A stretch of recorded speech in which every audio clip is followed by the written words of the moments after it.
and welcome back to Ag on the Edge, the podcast where we're taking back the conversation about Ventura County farming. I'm your host, Louise Lampera, and today we're being joined by a very special guest, a good friend of mine, Lisa Tate. Lisa is a fifth-generation farmer growing lemons and coffee in the Heritage Valley. Have a listen. Lisa has been a friend of mine since, I started on my ag-adjacent journey. I remember when you first got hired. And learning about agriculture. And she has been one of the people who has educated me, guided me, inspired me. A fifth-generation farmer in Ventura County and an entrepreneur and policy expert. So welcome, Lisa. Thanks. Thank you so much for taking the time to talk to us today. Well, I'm so happy that you are doing this because I have been saying we need to tell our story for so many years now. So finally we get to tell our story. And you actually are one of there were three people that inspired this podcast. And we were all in the same meeting. And you actually were one of the loudest voices saying I always am. Which is what I love. But talking about how, the general public does not understand what it's really like to farm and what it's really like in Ventura County, which is different from farming. Very different. Anywhere else. So I want to jump in. And like I said, you're a fifth generation farmer, right? Your family farms lemons. And lemons, the ag commissioner, county ag commissioner, just released the 2023 crop report, which is a report that the county puts out every year that tells everyone the gross revenues for agriculture in Ventura County. And Ventura County, one of the top 10 ag producing counties in the state of California, $2.1 billion in gross revenues, and lemons were number 3 in the list of top crops, coming in at $203 million, I believe, last year. But that's part of the story. That's only part of the story. So, yeah. So I'd love to hear. Well, I think that, it's great to know how much money we bring in. That's wonderful. But it doesn't matter how much you bring in if you're spending more than you're bringing in, which is the case of lemons. So for my farm in general, just kind of some of my numbers I wrote down. On a per acre, my per acre income is maybe about almost $15,000 an acre. So great, that sounds wonderful. But my expenses are $17,000 an acre. So when you look at that, I'm losing $3,000 an acre on lemons every year. And when you say you're a 100-acre farm, that's $300,000 a year. How long can you sustain that? Not very long as a business owner. And the crop report doesn't share expenses, right? No, it doesn't share expenses. And so also that's not the money that's going towards taxes because we're writing off all of those expenses too. So it's not as great a picture as it gets presented. And if you also just look at the situation where if you just look at inflation over the years, the amount of income hasn't gone up, but we know just inflation is going up, 2% a year, let's say. So we're losing that amount every year on top of that. And that's not even taking into account our fertilizer prices are going up. Our labor prices are just, crazy. Our water is expensive, so there's just, our prices keep increasing, but our income is, I guess, decreasing if you look at it from an inflation standpoint. So in terms of, the average person, the average Ventura County resident who's not a farmer, this is like working a job where you make an income, right? Your salary, but your salary, you've never gotten a pay raise. And in the meantime, you're spending twice as much at the grocery store and twice as much for your utilities. Well, I think it's actually bleaker than that because I don't get a salary. At the end of the day, I get what's left over. And if there's negative left over, I have to pay the negative in order to keep my business going. So it's actually, I'm paying to work these days when it comes to lemons. So you're paying for the privilege to grow lemons. 100%. I pay a lot of money to be able to work. And when did this start? Well, we were making great money on lemons, and that's why everybody planted lemons, and so it was wonderful for a long time. But then politics got involved on a federal level, and our representatives decided to allow Argentinian lemons to be imported into the United States. And so now they're bringing lemons in.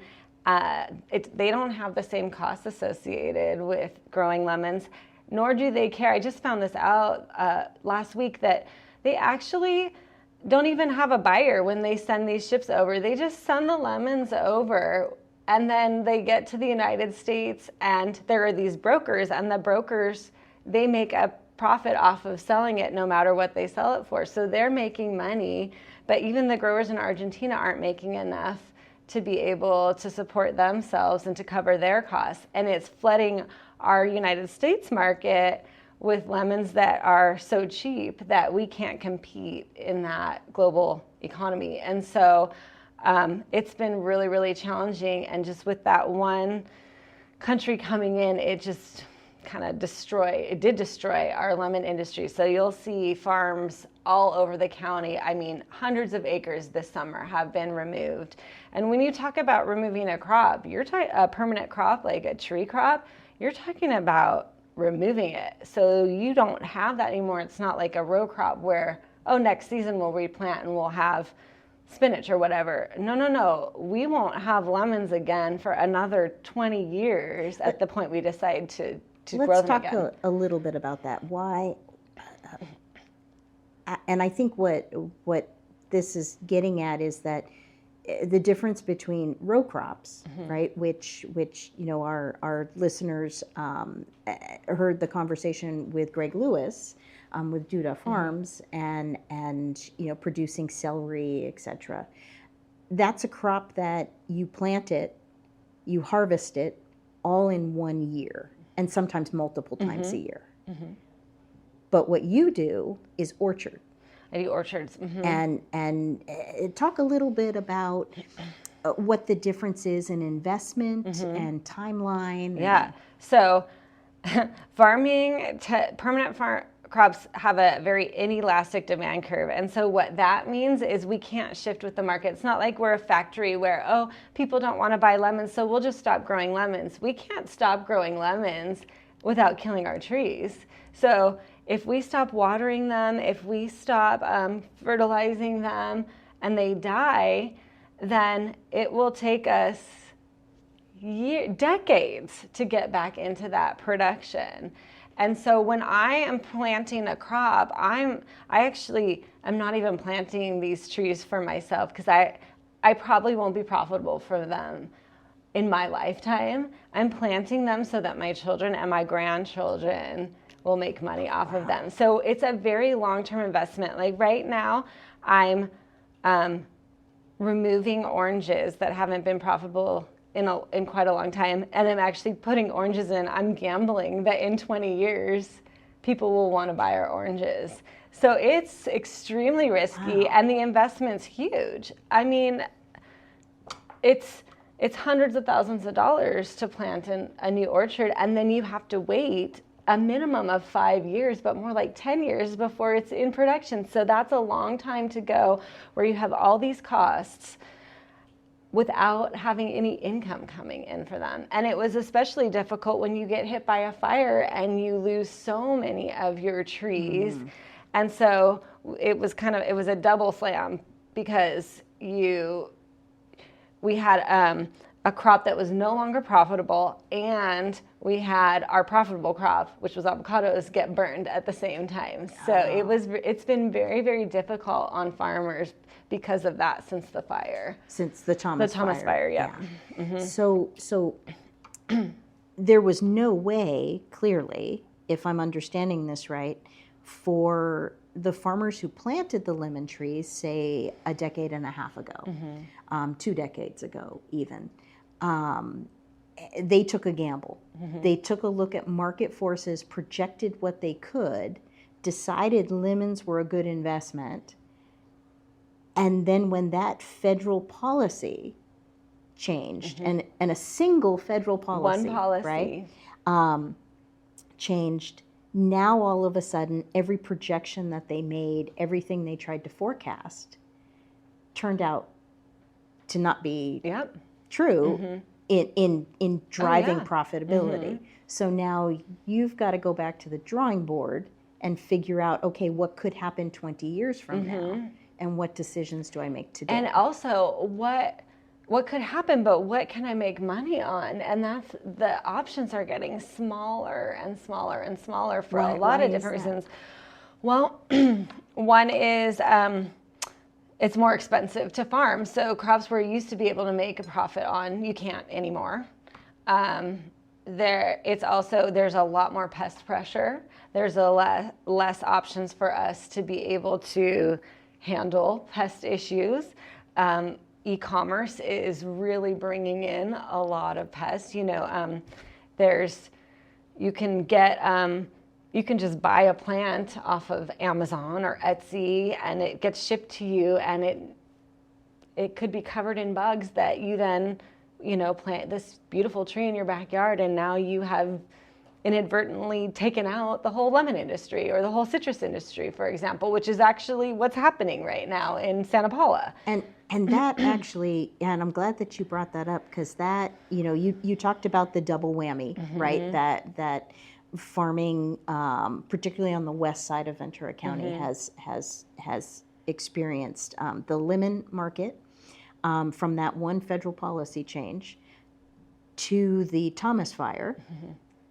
But there's a third. There's been a lot of stuff. Right? There's a third hit specifically to our citrus. And could you talk about that? Yeah, so there is a little tiny insect called the Asian citrus psyllid, and by itself it's not harmful, but it can carry a bacteria called huanglongbing. And it's an invasive pest, and it has really destroyed citrus crops all over the world.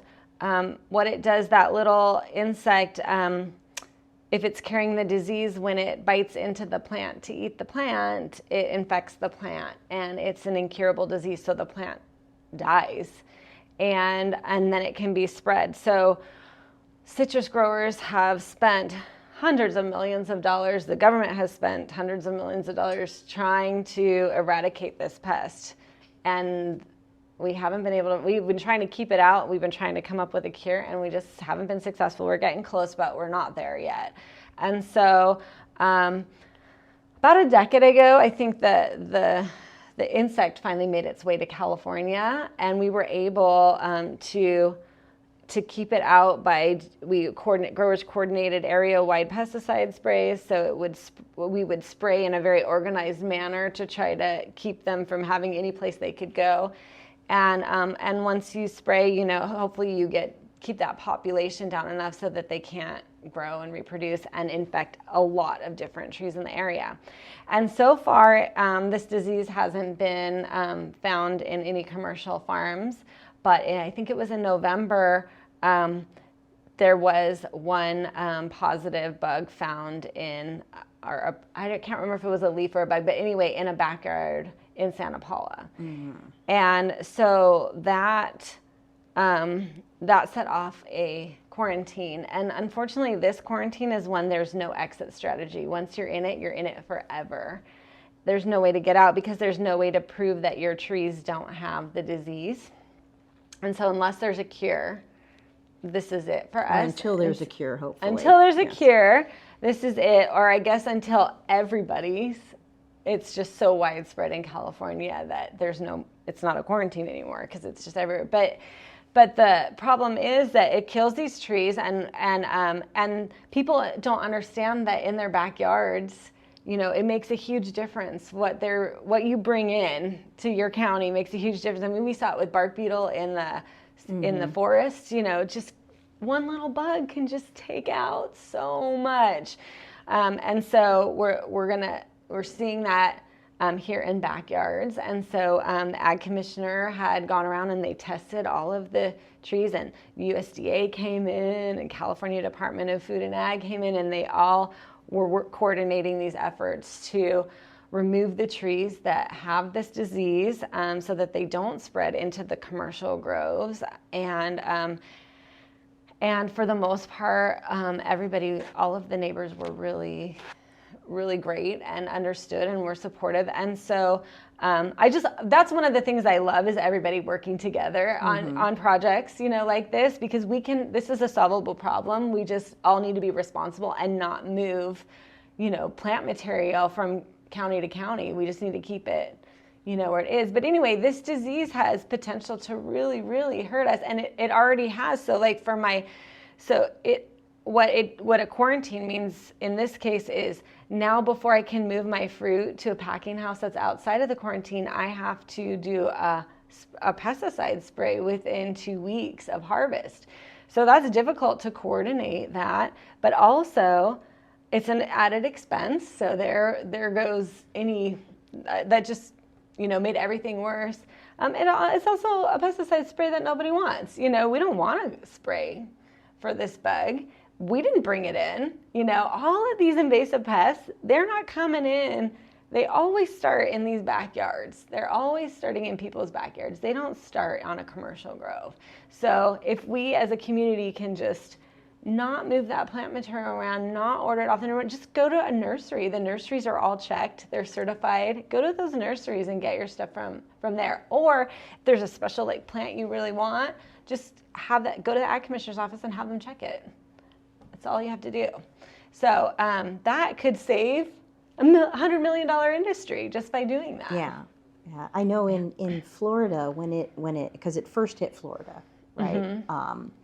And in Florida it decimated the citrus industry to the tune of over $8 billion a year, which again, Ventura, all of our ag is 2.1.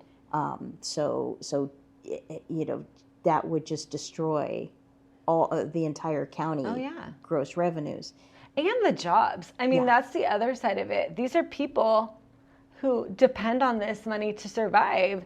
They now can't pay their bill. They can't pay their employees. They can't pay their bills. There's a whole economic system involved in this that now has nowhere to go. Yeah.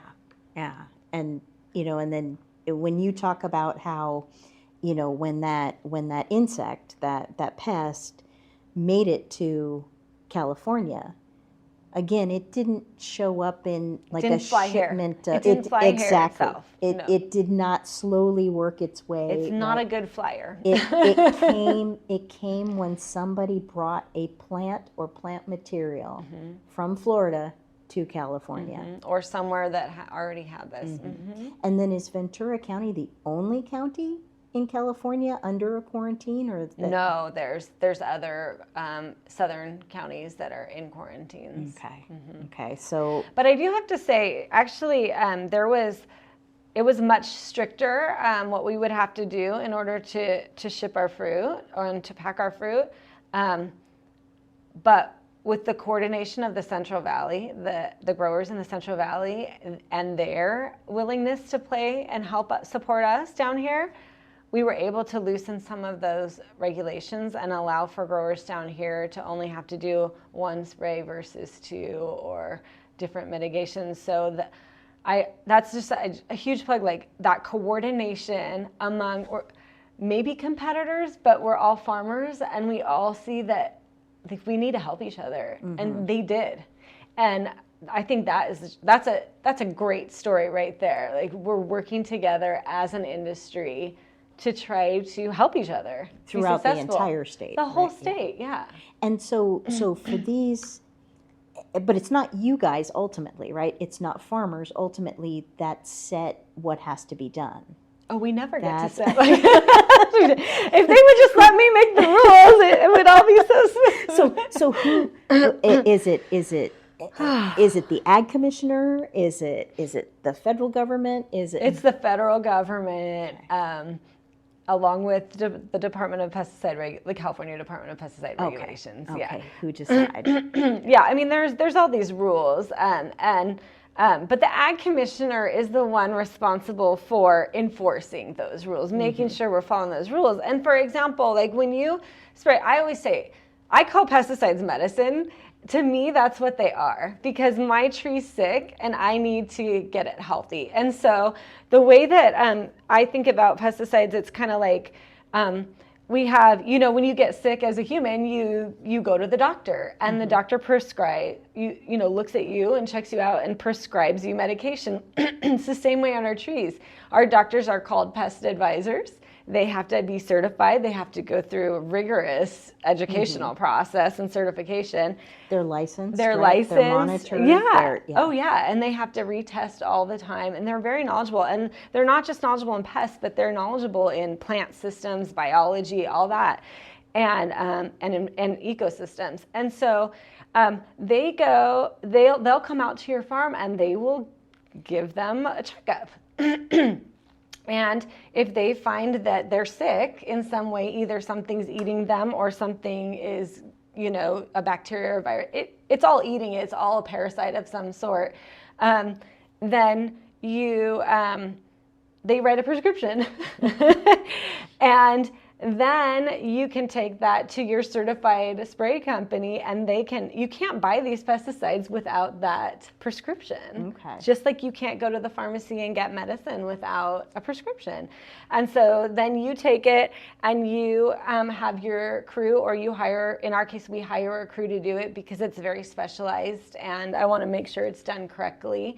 And they conduct the sprays following the exact directions of the prescription. You don't take 2 pills when you're only supposed to take 1. It's the same type of a thing. And then they report it, which you don't even have to do this as a human. You don't have to report what medicines you took, but we now report it to the ag commissioner's office. It's actually the state. And every single thing we spray gets reported, and the ag commissioner's staff is responsible for checking to make sure every part of that process is done correctly. So did you take the medicine as prescribed? Exactly. Right. And they'll come out and do checks, random checks. And if you are, one time my employees, they don't like wearing the gloves because they're very uncomfortable and it's hot and they sweat. And the ag commissioner caught them wearing the wrong kind of gloves. They were wearing gloves with the wrong kind, so we got a fine. And I had to talk to my employee. I know that these gloves are uncomfortable, but this is what keeps you safe, And so that's why you have to do it. We have to follow all of the procedures, wear the proper protection, make sure there's no bees flying around that time we're spraying, make sure the wind's not blowing so there's no drift. I mean, everything has to be done exactly correctly to be able to protect the food, the people, the community, just very safe, methodical process. Yeah, but and I think what it highlights is that yes, farmers do have to utilize these tools and resources in order to produce healthy plants, which then produce our food. But then, and there's oversight, multiple layers of oversight for I that. report to 24 government agencies. Wow. A lot. When do you have time to actually farm? And that's the government agencies. There's also private ones that we do because like our customers like Costco or Walmart, they want additional oversight. So we have to get audits. And in my audits, I've been dinged for things such as there were too many turkey vultures in your orchard. I don't know how I'm supposed to control the birds, but it was noted, and I got points off on my food safety because of that. Wow. We're doing regular water lab sampling to make sure that the irrigation water is clean and healthful. I mean, there is I don't think there's safer food anywhere in the world. I guarantee there's not safer food anywhere in the world. We have such a robust oversight situation going on here in California. Wow. And I pay for all of this. I pay for the inspectors to come inspect through different, assessments. That's part of that $17,000. And I pay for the private, that nobody else is paying to check up on me. I have to pay for that to get inspected, to then have it shown that, look, you're following all the rules. That's all part of that what you're estimating is a $17,000 per acre expense, right? Yeah. For which then you're only able to recoup 15. Yeah. Mm-hmm. And digging and into the way that farming works, it's kind of different than other businesses. It's everybody gets to take money off. Everybody gets paid, and then whatever's left is what the farmer gets. And sometimes the farmer gets left with a lot of money. You hope that's the goal, but more often than not these days you get left with no money, or you end up owing money at the end. Wow. And so and that brings us into the subject of, that's why you're seeing so many family farms that aren't able to make it, because how can you sustain that as a family? You're a small business owner. You can't do that for very long. And you can also make so much more. I looked up last night just kind of the average, what farms were going for in Ventura County. Mm-hmm. And the cheapest one I could find was $9 million. And $9 million, who can buy that? Who can start that business? Like, I started my little coffee business, I think I spent $100,000. That was a lot to me, but that's a doable amount to start a business. You can get a loan for that. Mm-hmm. Who can get a loan for $9 million? Particularly if you're not coming from already having the collateral. There's no promise of, in fact, you're almost guaranteed you're not going to make any money. How can you pay that back? So as a farmer, as a family farmer, there is a lot of pressure to sell your farm, because you could make a lot more money investing. Just in a savings account, you could make more money. Yeah. Take that money and go. So the people you're seeing farming are people who are farming because they love it, because they're part of a legacy, because that's what they want to be doing, not because they're making any money off of it these days. And it scares me as a Ventura County resident, because I love our farms. But I'm scared, because when who's buying those farms? Really, who can buy that? Only big corporations can buy that. It definitely doesn't seem to pan out as being something where a lender would look at your business plan and be like, yeah, let's fund this. Well, you can't even get a loan these days, because you can't get fire insurance. Which insurance is a whole other issue. And I actually think, because I know you've been actively involved at the state level on insurance, so I think we're probably going to invite you back just for an insurance-focused talk, because that has just been so complex and such a challenge. One thing that you mentioned, talking about, all of the oversight and what you have to do to keep your crops healthy, keep your trees healthy, and address the quarantine requirements that come down from the federal government and the state government. You mentioned indirectly, adjacent land use and how you can't impact that. But talking to farmers, what I'm hearing more and more is that it's harder and harder to farm, because the adjacent land uses, their neighbors, or what's being built next to them, is actually creating challenges. And I know you and I have talked about that. And oh yeah. Well, it's scary. So going back to our food safety regulations. Our food safety requires that we don't have. I'll give you an example. I got marked off on my food safety because my neighbor had a wood pile. I didn't have the wood pile on my property. My neighbor had the wood pile. But there was potential for rodents to be in that wood pile that could then maybe come and be in my neighbor's property. Okay. So, let's now look at if you're in a position where you're going to be, maybe the bike path is, I don't know if everybody is up to date on the bike path, but there was an idea to put a bike path through some of the farm areas in Ventura County that would kind of be along the railroad tracks as well, but it's out along the Santa Clara River Valley, and it's there. Surrounded by farms, and that's such a lovely idea.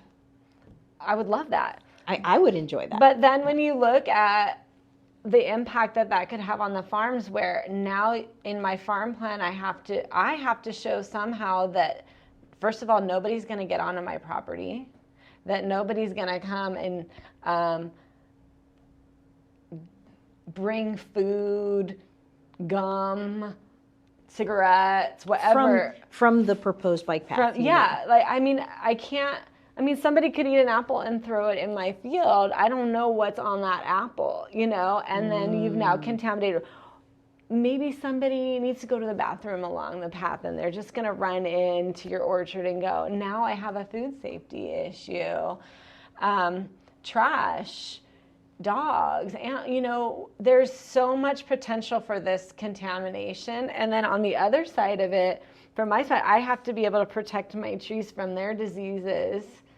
And I can't spray safely if there's people coming and going nearby us because of drift issues.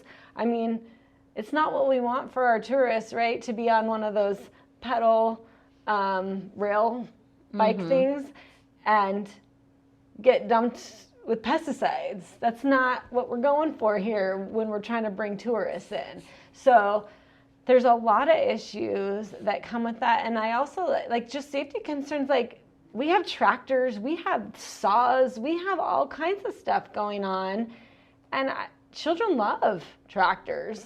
Imagine a kid rushing in. We have wells, we have ditches, it's a factory is what it is. It's a beautiful factory, but it's a factory. And if you wouldn't put a bike path in the middle of a factory. Right. It just wouldn't be a safe thing to do for so many reasons. And so that's an example of it. I mean, as soon as, say there's a housing development that goes in, as soon as you put a housing development in, now you've got issues with drift and neighbors and or even just complaining about the noise, the early morning activity, the lights. The smell. Yeah. Fertilizer doesn't smell good, Yeah. There's just, wind machines are loud in the middle of the night. Oh, to prevent the frost damage and the like. Yeah, yeah. There's just a lot to it. And so that's what, I mean, it's not a national park. It's not a place that we have just preserved to be our place to go and visit and marvel at. It's a little factory. Each of these are little factories. I know you have another role in Ventura County where you're on the Agricultural Policy Advisory Committee, and appointed by the Board of Supervisors to provide guidance, right, and to advise the Board of Supervisors on issues impacting ag. When something like that, hey, we're going to permit this housing development right next to these farm fields or orchards, or we're going to permit this bike path that runs adjacent, or a school, or something like that, right? Because all of these things require permits. Is it on the county and the folks coming in to address these problems? Who is stuck addressing those problems? Oh, it's always the farmer. I even asked the ag commissioner, if there's drift or if there's a spray issue and somebody makes a complaint on, even though the farm was here first. She said, oh no, absolutely, the farmer would be the one. Or that even is in charge. Even something as less alarming than a potential pesticide conflict, but even dust. Oh yeah. Because as you're working the soil, right? Oh yeah. There will be dust. Again, it's a factory. Yeah. There, you wouldn't put a tourist destination in the middle of a factory. No matter how pretty that factory may be. It's beautiful, and it's a wonderful. I mean, it's it's an entire ecosystem going on in there. Mm-hmm. You know, it's a marvel, and I understand sharing it. And actually, I would love to be able to share it more. You know, or maybe I think that's maybe one of our solutions in Ventura County. Maybe we can loosen up some of the restrictions so that we can actually invite more people in for specialized events, or because it's like, if you are going to allow a tour, it's agritourism, a bike path through the farmland. Mm-hmm. It's agritourism, a pedal bike rail thing. I've seen the marketing. Yeah, through the ag land. It's agritourism. So how come they're allowed to do that right next to us, but we're not allowed to? So what do you mean? What do you mean farmers aren't allowed to? So if I wanted to bring a bunch of my friends out and you to your property and have, say, a dinner in the orchards or whatever it may be, and pay you, we can't do that? Not if it's over 75 people. Okay. So I'm sure many people have heard of SOAR, and SOAR is what do you call it? It's a regulation. It was an initiative to protect our ag land and our open space, and it's done a phenomenal job of doing that. Save open space and agricultural resources. Okay, right? and it really has, because I feel like without that, or without something like that, we would just be a suburb. We would end up being a suburb of Los Angeles, and we would have houses everywhere and buildings everywhere. I mean, that's what we would become. So I believe it is important to have some protectionary stuff going on, but it's very strict. And so there's not much we can do to be creative. So it's hard, because for example, in my family, since we've been here so long, we have a historical landmark house. It's landmark 114, if anybody wants to look into it. It's a beautiful Victorian house, and I want to share it with the community, but I can't, because I can't bring people into it because we're zoned for agriculture there, and in order to change the zoning, it would have to go through a huge permitting process where we'd have to do environmental impact reports, traffic studies. We'd have to be ADA compliant. We would have to, first we'd have to make sure our lot is certified and legal, which is another thing. And what does that mean? Let's start at the beginning here. Okay. Some of the properties in Ventura County that were purchased by ancestors of long ago, before the planning department existed, these properties were never subdivided. And so they're non-legal lots. And it's kind of like it's not the best example, but it's like you're not required to get your driver's license. But it's not illegal for you to not get your driver's license. But you can't do anything if you don't have your driver's license. So they're grandfathered in, right? There's a deed. They have a deed. They own it. They're on the parcel maps. We're paying taxes on everything. But it's never been officially declared this is a unit in a surveyor's concept. Okay. And at the planning department, that is what counts. Is it a legal lot? And so on many of my farms, I found out that we aren't on a legal lot. And what that means is you can't do anything. You can't get a permit. They won't give you a permit at the county. You can't sell your property. And so in order to do any of these things, you need to go and make your lot legal. Okay. And that is quite a process. And it can be quite expensive. So my one property ended up being $15,000 to get that one certified legal. I actually found. And how big was that property? That property, well, it was multiple parcels and it was very complicated. But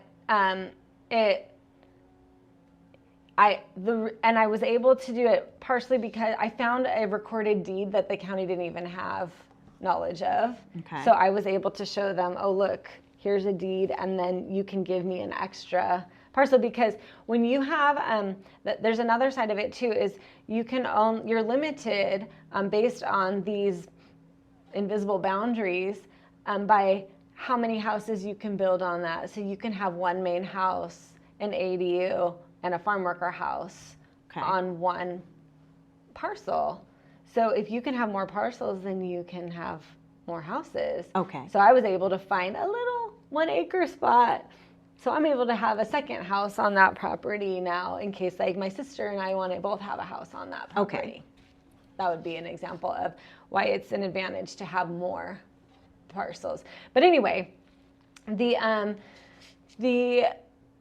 process of going through that is I was fortunate because the county had accidentally in the past given us permits for different things. And if you can show you were given a permit accidentally, that speeds up the process and you don't have to go through a much bigger situation. And because so according to, is it local regulation, law? Is it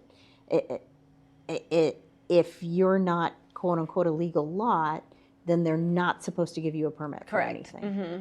Like, and at what level? I mean, you need to get a permit to change out a water heater. Does mm-hmm. that mean that if I have one of these illegal lots mm-hmm. and my water heater mm-hmm. dies, I am showering in cold water until I go through this entire process? Mm-hmm. There's no workaround. Nope. Wow. I mean, you could do it without a permit and hope you don't get caught. Which we would never advocate for.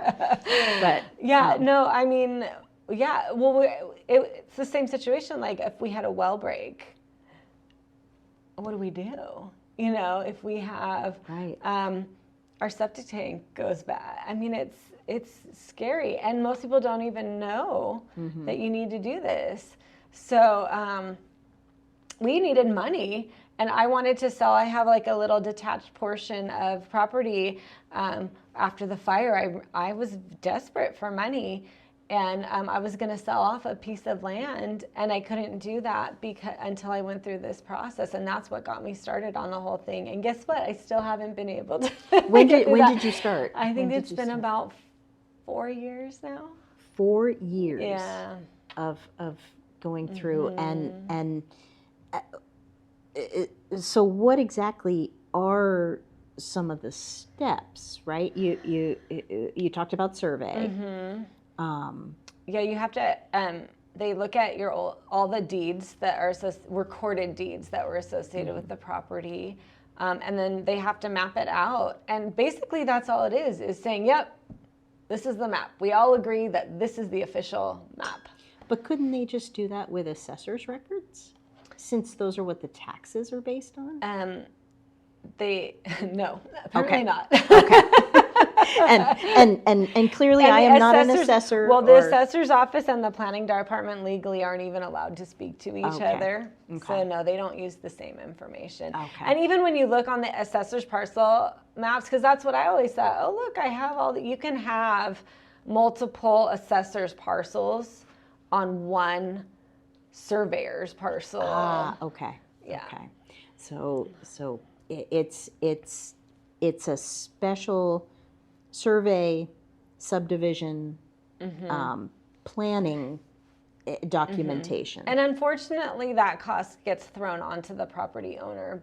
And the process time delay as well. Yeah, and it's not our fault that when the county developed the planning department, we were here before them, you know? Right. I had a situation where I wanted to get a mailbox on one of our houses, and so I went to the post office, and they said, oh, you need to go to the city. And I went to the city, and they said, oh, no, you're in the county. You need to go to the county. So I went to the county, and they said, you need to go to the planning department. And I went to the planning department, and they said, oh, well, there's no house there.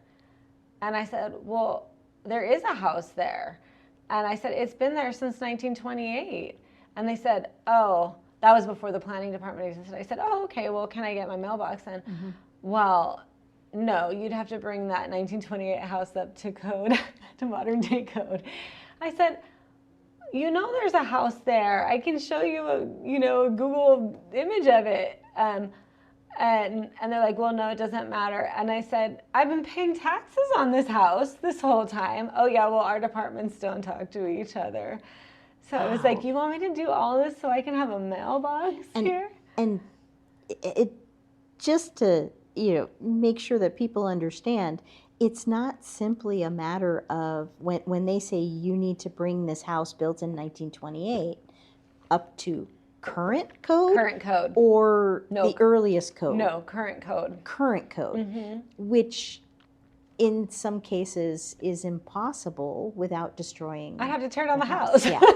Yeah, because we're talking major changes in building design requirements, building construction material requirements, and wow, wow. So you actually got off cheap. Not to make light of your $15,000 that you had to pay, but if you had to bring that house up to current code, that would have been a $500,000 mailbox at the end of the day. At least, yeah. Wow, wow. Post office box is much cheaper. Yes, that's it. Wow. And then so I'm also thinking, like what this issue means for, because farming, it's a business. You have constant ongoing operations. You have constant ongoing improvements, right? So the barn that was put there before the planning department existed, you're going to at some point need to fix it or expand it or build a new one. But you can't get permits to do that. Not if you're not on. Not if you are on an illegal lot, and surely we can't be the only county in existence to where parcels were formed before a planning department. No, but I think we're the most strict from what I hear about how we do it and how. I don't know. I can't speak on other counties and how they do it. Well, and that may be something that, we look into having a conversation on another, I have podcast. My family, not just me, but like my extended family owns 8 ranches in the Santa Clara, Fillmore area. 5 of those were non-legal. Wow. Yeah. Wow. So, and we're still going through the process on 2 of them. Wow. Wow. And I didn't even know it. Yeah. Yeah. I didn't know it till I went to try to do something. Until I went to try to get a mailbox. And the average person wouldn't know, right? How would you know? You would assume, not being aware that different county departments operate separately, that, hey, I'm paying taxes to the county. Yeah, I'm set. I'm good. Right. Everything's right. And so wow, that's a whole level of, awareness and a whole issue that could be pretty pervasive and people don't even know. So, wow. So back to looking more towards the future. And, we talked a little bit about, agriculture and what could be done in terms of like ag tourism and expanding, because I'm assuming you can't keep going forever paying out of pocket per acre. No. Right? So what's next? What? Well, first I want to go, my family was really good about diversifying crops. So we weren't 100% dependent on lemons. And that's one way farmers mitigate their risk is by having multiple crops. So we were fortunate to have avocados. Now, unfortunately, our avocados burned and that was its own thing. But, we've been able to maintain our situation through our avocado income. That will have its own ups and downs. That will have its own pests as well. So one of the things that we need to do just in general is be innovative and have new crops that coming in, new ideas, new strategies. And so that was kind of how our coffee venture started. But I say that to coffee because the agritourism piece is important to me in the sense of my coffee business, because I get a lot of visitors from Los Angeles that want to come and see my coffee farm. Well, let's dig into that a little bit, because coffee, right? And I am clearly addicted. I mean, like Latin and Central and South America, right? Tropics, really. Tropics, yeah. right. Mm-hmm. Ventura County's not tropics. No, it is not. But we're growing coffee here. Well, we're trying to. So what? How? Well, this crop actually came about because of that Asian citrus load that we talked about. We knew we were going to have some issues before we even knew about Argentina. We knew we were going to have some issues in the future. We're constantly trying to use our crystal ball to figure out what's coming in. And I sit through seminars every week on what people are doing in other parts of the world. Yesterday, we had hundreds of people at avocado training. Oh, wow. And so we're constantly getting trained on the newest technologies, on the newest ways to grow, on the best ways to grow, how to grow more with less, how to make your fruit look pretty, because that's what's really important to the buyers. So that's huge. And so we were scared of what was going to happen with lemons. And so we said, well, let's try a different crop. And we ended up just planting about 1.5 acres of coffee as a complete experiment. Let's see how it goes. And so we did, and it took 4 years before we got any type of crop out of it. And we had to learn about everything and everything about coffees in Spanish. But actually Hawaii has coffee stuff. And the other thing is we have like pesticides. The way pesticides are approved is they're very specific to the crop you can use them on. They have to be tested specifically on that crop in order for it to be approved.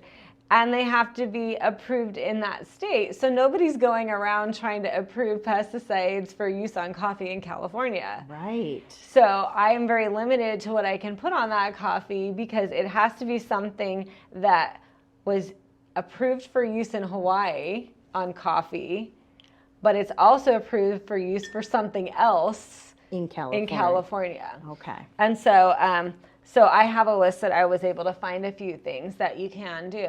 Fortunately, we haven't had pests because it's a new crop and they haven't made their way here yet. So we were just trying to mitigate our risk. Like, let's see if we can grow something else here. And so we found out, yeah, we can. They need some babying. This is not their natural habitat. And because of that, I mean, that's what a farmer does, right? We create an environment where things can grow. And so I am trying to create this environment where this can grow, and on hot days they need to be kept cool, and on cool days they need to be kept warm. And so we're working on it, and so far they've made it, and they're producing just excellent coffees. I mean, coffees we can really be proud of, which makes me excited because there's potential there. You know, I envision this area, my dreams, right?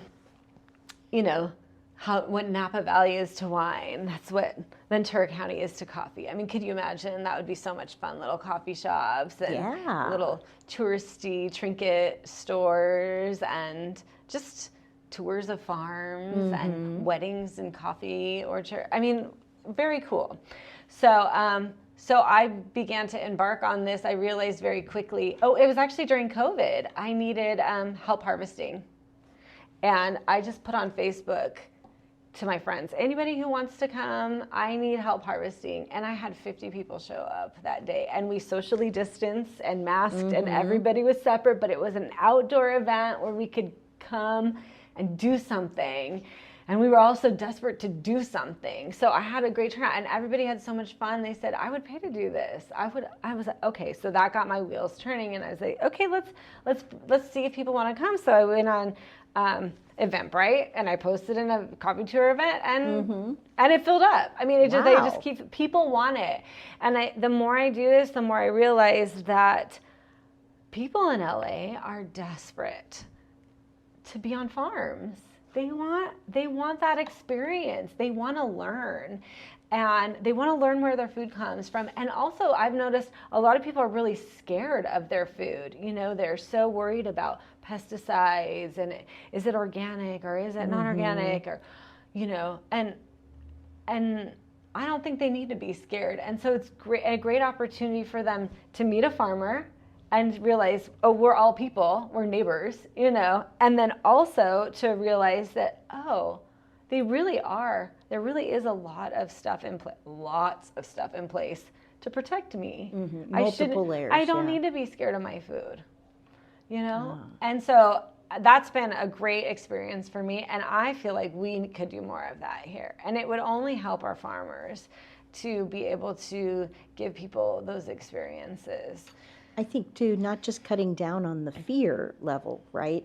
It's building that understanding and awareness of what it actually takes to grow your food. Oh yeah. And which is one thing that I really hope this podcast helps with as well. Is you know, most people think that. Well, I can't say most people, but there are people out there because I've seen their posts on social media and the like where they have no idea that an avocado is grown on a tree or what a stalk of Brussels sprouts looks like and the difference between like where we started off, row crop versus orchard, right? And what all that means. And building that awareness, you know, where people can actually come out and see that, check out this drip irrigation. Do you know how many millions of gallons of water we've saved, right?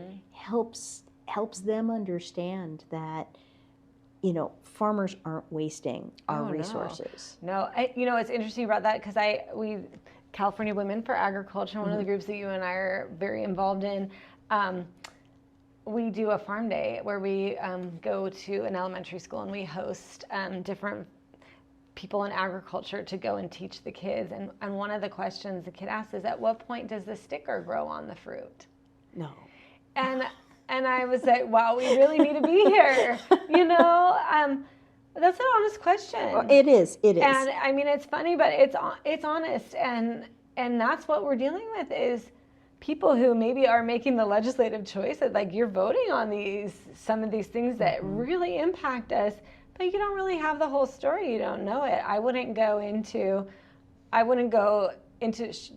a doctor's office and start telling people what's wrong with them because that's not where my expertise is. So we can't just assume because we have a backyard and we grow some plants or vegetables in our backyard that we know what it's like to grow on a much bigger scale because it's a very, very different thing and there's a lot more regulations and there's a lot more that goes into it.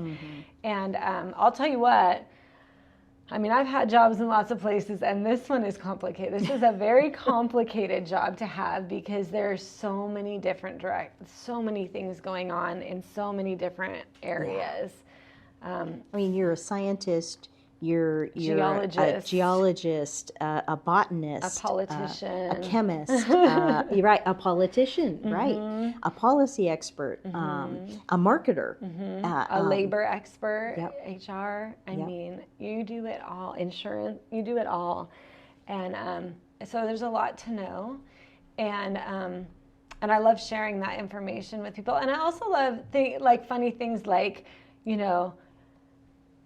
teaching them, your orange juice, I'm sure it says non-GMO on it. And I just tell them, there's not an orange on the planet that's genetically modified. And So it's fun to kind of break some of those fears Yes. down. Like, that's marketing. That is not a real Right. concern. Right. And just because I actually had the exact conversation with my husband 2 weeks ago, because I was putting in, like a second round of green beans and whatnot, right? And the little tag there, from the 6-pack I got at Green Thumb, it said hybrid non-GMO. Yeah. And I'm like, that's impossible.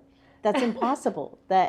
Because every plant that we harvest for food has been genetically modified by selective breeding. Sure. If nothing else. Just right? like we do with our dogs. Exactly. Exactly. So it's a scary term, but we need people to understand what it means, because it's not scary. It's not scary. Ultimately. It's not Right. scary. And I mean, I don't think there's any commercially produced fruit or vegetable that is genetically modified. So we make a big deal out of this, but it's really not Right. a big deal in that sense. Yeah. Yeah. So for your coffee business, right? Are you because it clearly it's not you pick and I have learned from you, it's called the cherry. Yes, the coffee right? cherry. and it's the seed inside that's actually the coffee bean, becomes the coffee bean. But I can't just sneak into your orchard, grab a bucket of the cherries, go home, brew up my coffee. Right? There's a process. There's a minimum of a 4-month process after it comes off the plant. Okay. And do you do that? I do that. Okay. And there's some question on what I do is on the edge, I think, of what's allowed and what's not allowed.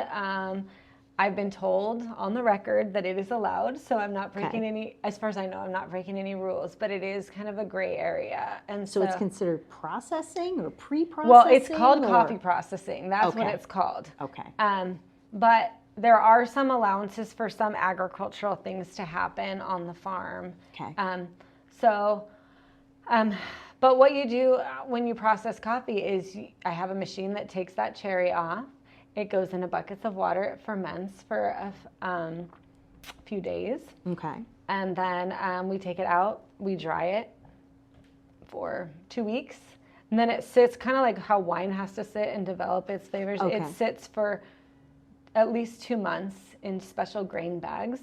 And it's called Reposo.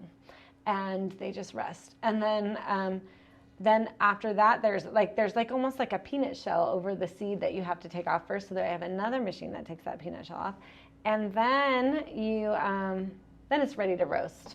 So it's a long process, and so that's one of my concerns is in the latest version of SOAR, it allowed for these small processing facilities to be allowable up use. to 10 acres total in the county. Okay. Not 10 acres each, right? But I thought it was 12 acres. But the entire something county, around 10 or 12 acres. Okay, yeah. And that includes what's already being done, what had already previously been approved. So it's probably closer. I mean, I don't know what it is. Right. Yeah, so the county came and to our Ag Policy Advisory Committee meeting, and they presented the ordinance, how they would want it to be written. And we did have some major concerns about it. First of all, we were so grateful that it was even a possibility, because prior to this, it was not even a possibility. You weren't allowed to do it, period. And I think it had stemmed from, there was a small goat farmer that wanted to make soap out of their goat's milk. Oh, okay. And they just wanted to do it in their garage, basically, their little backyard. Well, not allowed. And so, Wow. and that's how strict we're talking, right? There's no safety issue involved in that. The little farmer wants to take their goat, and just make some, there's no food safety issue, nothing, but they weren't allowed. So that's where this stemmed from. But the problem is that it's still so strict that I'm not really sure that it's going to allow for more than a situation like that to occur. For example, if you need to build a facility to do that, I don't think it's really possible. The restrictions are so tight, like you can't take any agricultural land, and you can't build it on any prime agricultural land. Well, one could argue that most of the land here that you could build anything on would be considered prime agriculture, could be considered prime agricultural land. You can't remove any native vegetation. Well, any open space is going to have native vegetation. So, and then you can't hook up to any sewage system. So that really limits where you can make this happen. And so in my eyes, the only possibility would be if you have a barn that's already built, but you would still have to meet all of the code on that barn before you would be able to get your processing permit. I'm guessing, tying back, you'd have to be on a legal lot. Oh, absolutely. 100%. You'd have to be on a legal lot. And you would have to, you'd have to meet the ADA requirements and the environmental impact report. Everything, you have to meet all that stuff. Yeah. Right. So if you're talking about allowing a small grower like me who wants to do a little coffee processing unit, essentially out of my office, is what that's what I'm doing. If you're talking about a little goat farm that wants to do their soap making out of their garage, then yeah, that works. But if you want to actually do something that's going to be impactful for the community and the possibility of bringing in a new crop, well, that's going to limit us to what we can do, because I can grow a lot of things in Ventura County. But can I sell them? That's the question. People are always telling me, well, why don't you grow dragon fruit? And why don't you grow, this amazing new thing, or cocoa or something? Okay, great. But who's going to sell it for me? Because farmers like to farm. They don't want to have to deal with the next step. And I had to start a whole separate company for my coffee in order to sell it, to process it and sell it and market it. That cost me hundreds of thousands of dollars already to get that up and going on an experiment. Most people can't do that. Well, and I think too, most people don't realize that the raw material sells for a certain price, right? So the coffee cherry may sell for a certain price, and I'm just going to throw $1 out there as an example. Whereas the bean ready to roast could sell for $1.50, $2, $2.50. So the difference in the two, and you being able to take that cherry in your office and turn it into this higher value could make up that difference of what you're paying out of pocket. Well, it has to grow lemons. It has to, if it's going to be a commercial crop. Right. It has to. Right. This is not our hobby. This is our business. In order to be able to pay the expenses associated with our land, it has to make money. Yeah, that's a very, very good point. When you talk about sustainability, you always have to throw in that that financial portion of it, because no farm is sustainable unless it makes money. Yeah. And So what do you see? I mean, there's a whole other piece of this, and we've kind of talked about it here and there a little bit, but there's the ability to increase, the value going from the cherry to the bean ready to roast, right? That's one layer of you being able to make up the difference and have sustainable farming in every sense of the word. Then there's this whole other layer of revenue that, we're starting to hear that the county is interested in supporting, and that's the tourism portion of it, right? Because like you pointed out, how come everybody else can use our beautiful farmland, our beautiful ag industry, because it is an industry, to support their tourist businesses, but the farmers can't, right? Because that would be a whole other layer. Right. Coffee farm visits, coffee tastings, coffee events. And I'll tell you what, on my coffee farm tours, I'll make more on a weekend doing a coffee tour than I will make all year on lemons. Wow. So it's 1 acre, so it's not supporting the farm, but still, there's an interest there. People want this. And right now our hands are really tied for what we can do. And also, well, like if you're going to have weddings, if you get the permit, okay, so if you're going to do weddings right now, the permitting process is extensive and extremely costly. So you need to be guaranteed that you can do these events. It's your business now. Right. If you just want to do a little side here and there, like what I'm doing, then you maybe don't need to go through all of that stuff but you're very restricted. I can't provide food. I can't do it indoors. It all has to be outdoors. As soon as you move anything indoors, that's like kicks off a totally different situation. Yeah. So it would be nice. I mean, I would love to do coffee tastings on the farm as a regular deal indoors. That's not going to affect the landscape. That's not going to affect the view. If anything, it's going to bring more value to the area because it's going to bring outside money in.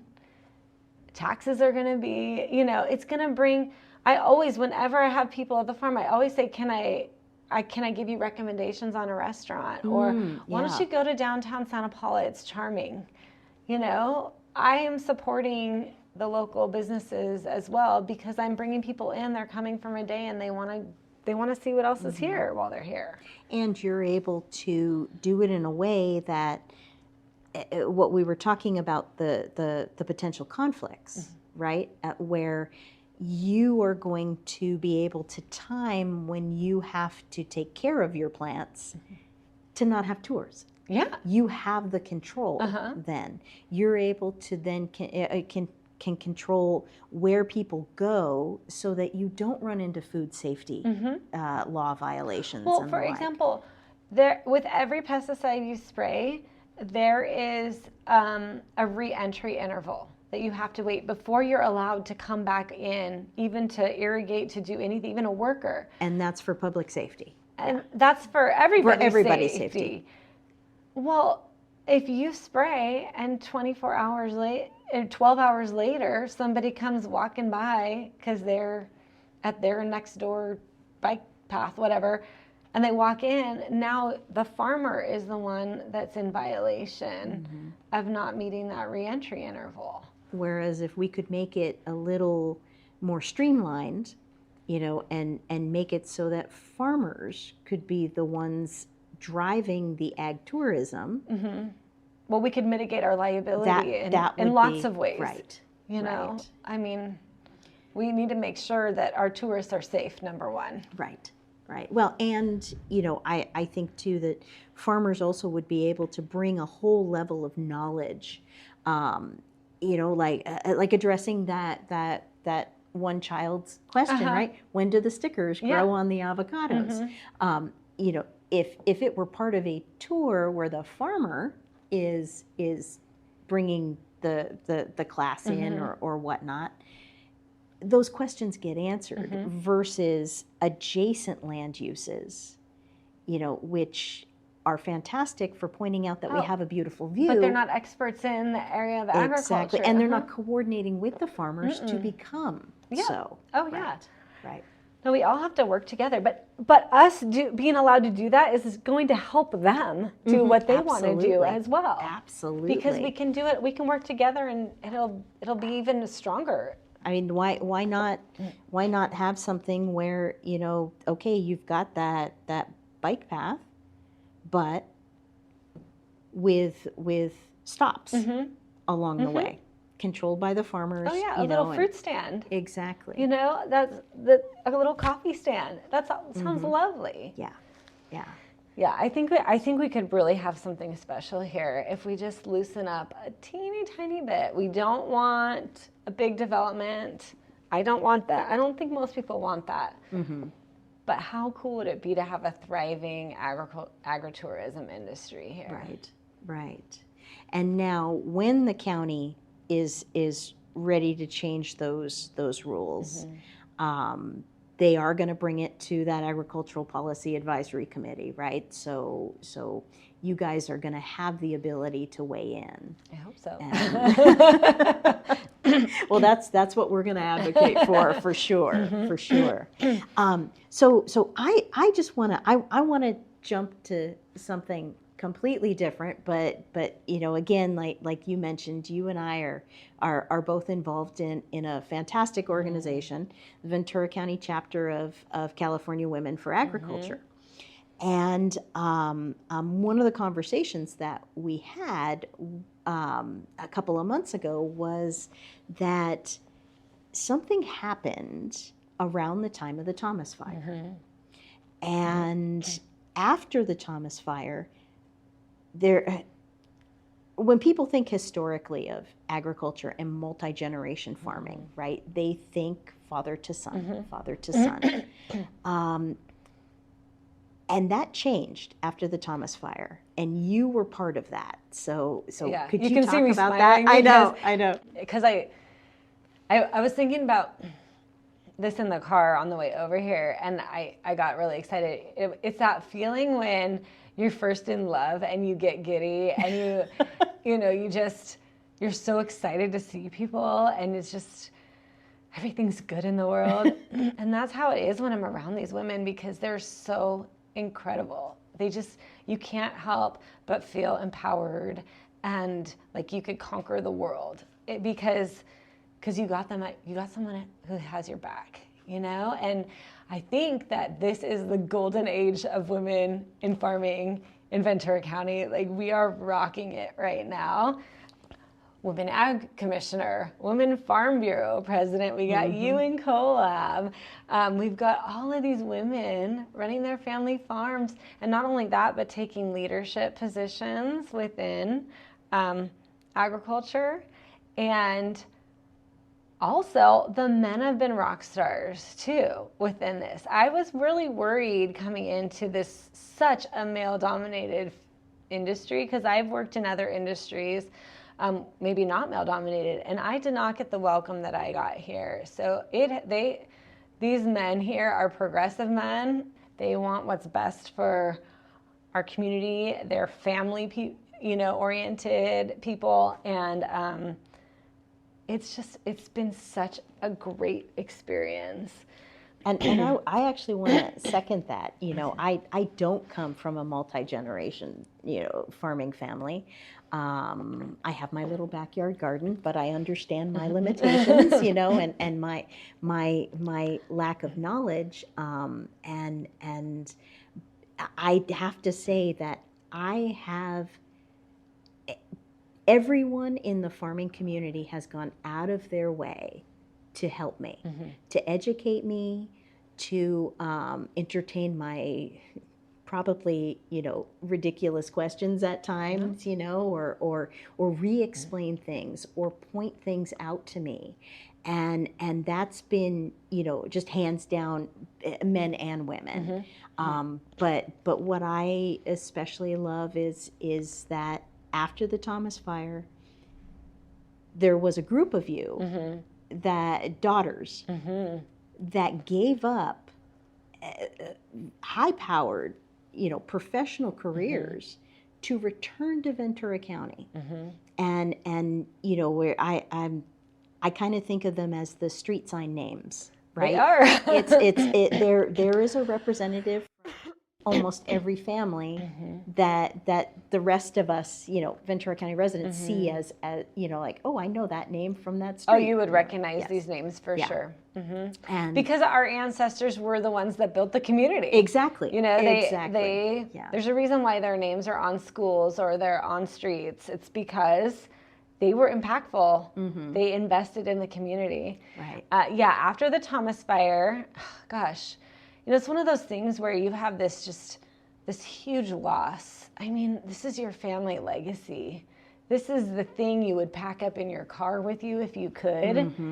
And it's now burned down. I'm getting a little choked up thinking about it. But from those ashes grew this thing that was just so cool. So it kind of started off, my dad went to a meeting and he met Catherine Pinkerton.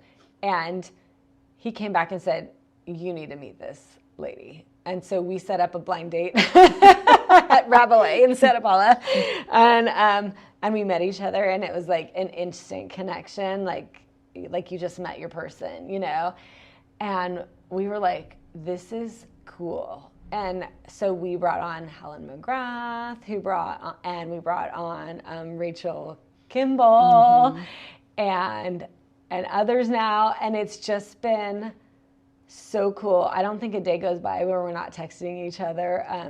Yesterday I found a box of rattlesnake rattles. Oh. And I had somebody to share that with that would get it, when my well broke, I had somebody to call and say, who do you use to fix this? I had answers. When I have questions, I have people to go to. Not just them, but their parents, their dads, their moms, who have generations of experience. So coming in with that, I mean, we're unstoppable. I feel like we're unstoppable right now because we love what we're doing. And you're right, we all came from high-powered jobs. You would, if you looked on paper, this would definitely be a professional downgrade for all of us. But I'll tell you what, it's not. It's more challenging than any job I've ever had, and it's more stimulating as well.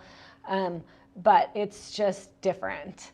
And instead of wearing suits, we're wearing jeans and boots.